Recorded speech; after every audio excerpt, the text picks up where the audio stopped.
Personal finance management is an essential skill to have in order to get a good handle on your money and build wealth.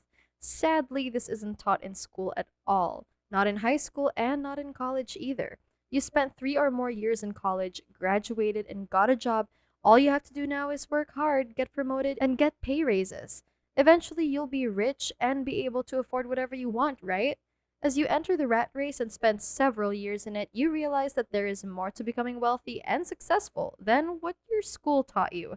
And you realize that it starts with managing your personal finances. Since this was never really taught at your course of study, you have no idea or where to begin.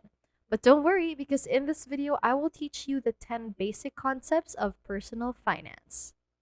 Hi, and welcome to Business Reactor, where we will be showing you the latest tips and tricks in the financial space as well as business and entrepreneurship. If you want success in your life and business, then you came to the right place. Because in this channel, we help you in getting ready for success. For more latest success tips from our videos, subscribe to our channel and click on that notification bell button. Let's get right into it. Number one, budgeting. Budgeting may well be the most important skill you need to manage your finances. Yet, it isn't even covered in school. You don't learn the basics of budgeting, you will be at a disadvantage once you get out in the real world of work. Not knowing the difference between wants and needs and being clueless on how and where to allocate your income can spell disaster in your life, trapping you in a nightmare of shortfall and debt. You can easily find the basics of budgeting and the different ways to do it with just a simple Google search. I encourage you to do that after you watch this entire video. To give you an idea of the basics, you simply write down all your income sources and then allot a portion of your income to your different expenses. Your goal is to make sure your expenses will be less than your income at the end of a certain period, such as the month's end. Number two, savings. You have probably been taught to save at least 10% of your income. Unless you're earning millions of dollars, this won't be enough to build your wealth and retirement on. A better savings percentage is 25 to 40% of your income, depending on your situation. 10% isn't totally bad. It's a great starting point for forming that saving habit, and it's definitely better than nothing. It's better if you track your spending so you can identify expenses that you can either decrease or totally eliminate, such as buying coffee every morning. You can instead make coffee at home and put the difference into a savings account. Number three, emergency fund. Just as the word implies, an emergency fund is money you put aside in case of emergencies. It should be easily accessible. That means you can have it within the case of 24 hours. Ideally, it should be enough to cover 6 months of expenses in the event that your source of income or income generating ability is suddenly cut off. Don't shrug this off. Just think, if you suddenly lost your job today, would you have enough to cover your cost of living? What if another pandemic hits out of nowhere? Although 6 months worth of expenses is the ideal amount to have in an emergency fund, if you can make it more, then the better. This would give room for the unexpected, such as sudden spike in inflation. So, write down all the expenses you have in a month: rent or mortgage, utility bills, fuel, car payments, food and groceries, medical bills, and even savings. Number four, the power of compound interest. Why is putting your money in a high interest savings account better than hoarding your money under your mattress? The secret is the power of compound interest. Compound interest is what makes your money work for you and allows it to grow even when you aren't working. Though this may take some time, it makes your money grow exponentially in the long run. Basically, compound interest is the percentage your money earns on the original amount plus the interest it earned before. And this goes on month after month after month. Compound interest is especially powerful when you're younger because you have more time to grow your money. Here's an example. Margaret was given $1 million upfront on April 1. On the other hand, Grace was given a penny on the same day. However, Grace is told that every day the penny would double in value. Who do you think got a better idea? If you answered Margaret, think again. The penny that Grace received, since that penny doubles in value every day, by April 30, Grace will have $5,368,709.12. Number five, taxes. Unless you went to business school, you probably don't even know much about taxes other than you need to pay them. If you want to optimize your finances and be on the right side of the law, you need to understand how taxes work and how to calculate yours. Before you even get your first pay from your job or sales from your business, know the tax rate for you so you can calculate how much income you'll have after taxes. This helps you decide job offers and the right pricing strategy for your business. Sounds daunting? Don't worry. There are many online tax calculators that will easily do the calculation for you. Also, learn to make your tax returns yourself. Be aware that information out there can be misleading. While you ask advice from other businesses or tax professionals, it's better that you're on top of your own taxes. Number six, insurance. When do you need to get insurance? When you have anyone who depends on you financially, such as your spouse, your child, or a parent. There are basically two types of life insurance: term life and whole life. I suggest you do some research to see which one fits your needs. In a nutshell, though, term life insurance is more affordable, being pure insurance that protects you for a limited number of years. Whole life insurance can be up to 15 times more expensive for the same death benefit, but has a cash value component that you can tap during your lifetime. Whole life also provides long life protection as long as you can keep up with the premium payments. Number seven, benefits of credit.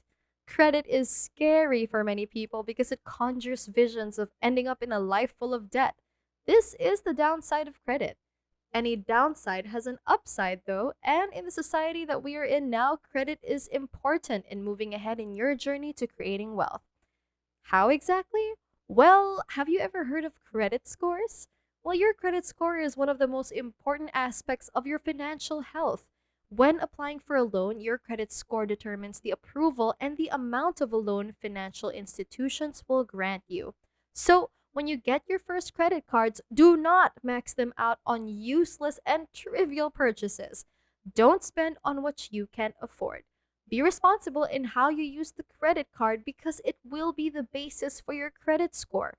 Financial institutions record all your transactions and interest payments. Based on your efficiency, they'll assign you a score to your name. With a good score, purchasing a house, a car, or getting a business loan becomes way easier. Here are a couple of tips on how to build a good credit history. First, get a credit card. And that's it. I'm just joking. Okay, it's not evil and will not automatically cause your downfall. As long as you use your credit card responsibly and make faithful payments, then it will help build your credit score. Second, always pay your dues on time. You don't want the mafia knocking onto your door. Never ever be late with your payments. Even better, pay your credit card balance in full every month. Doing this will greatly help your credit utilization ratio, which is the second most important factor in your credit scores. If you don't have a credit history, you'll find it more difficult to obtain loan approvals because your credit score hasn't been established. Financial institutions won't be able to determine if you will be a low risk borrower or not. Number eight, student loans. It's not necessary to get into debt to get a college degree. Rethink how you will finance your college education. There are other alternatives besides getting into debt. Getting a student loan is a heavy burden when you are just starting out in your career, and it can take a long time to pay it off. Having a student loan makes it harder and longer for you to reach your financial goals. So, here are some suggestions. Search for institutions that help students so they don't end up in debt. An example is Davidson College in Charlotte, North Carolina. To look for more affordable schools where you can study for a fraction of the price of a private school, yet still get a great education. Consider attending school part time and working your way through school. Graduating fast is a way to save on college expenses. And of course, don't forget community colleges. For some, though, getting a student loan may be the way to go if you are aiming to start in a very high paying career path. In this case, paying off a student loan will not be a problem. Number nine, your first home purchase. When buying a home, it's common advice to save up to 20% of its value as a down payment. Otherwise, you will end up paying private mortgage insurance, which can easily upset your finances. This advice seems sound. However, There's something called inflation. Your money becomes less and less in value as the years go by. So while you are saving for that 20% down payment, the prices of the house continue to rise, lessening the value of your money. It's like hitting a moving target. Statistics show that over the past decade, real estate prices have really gone up, but wage levels have remained relatively the same. It just might be worthwhile to have that financial trade off between paying more money now and waiting to save up the 20% down payment. However, if you know you can save the 20% within 5 years comfortably, then go for it.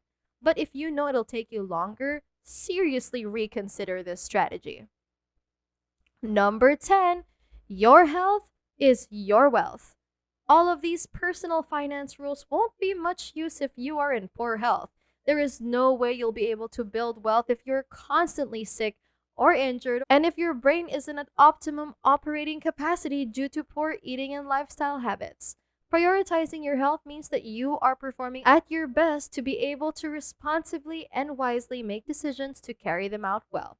Being in good health also helps you establish better relationships with others, helping you to network more effectively. Your network is one of the key factors in your future success. Can you see now how your health is your wealth? Nurture your health by eating nutritious foods, exercise regularly, maintaining a healthy weight, getting sunshine and time with nature and with yourself so you can balance your busy work life with some relaxation and fun. And that's it for today. If you're new to this channel, don't forget to subscribe and turn on your notifications for up-to-date videos on new trends and tips in the financial space, as well as business and entrepreneurship. Also, do leave a comment below if you have any thoughts and give a press on that like button. Thanks for watching, and I'll catch you in the next video.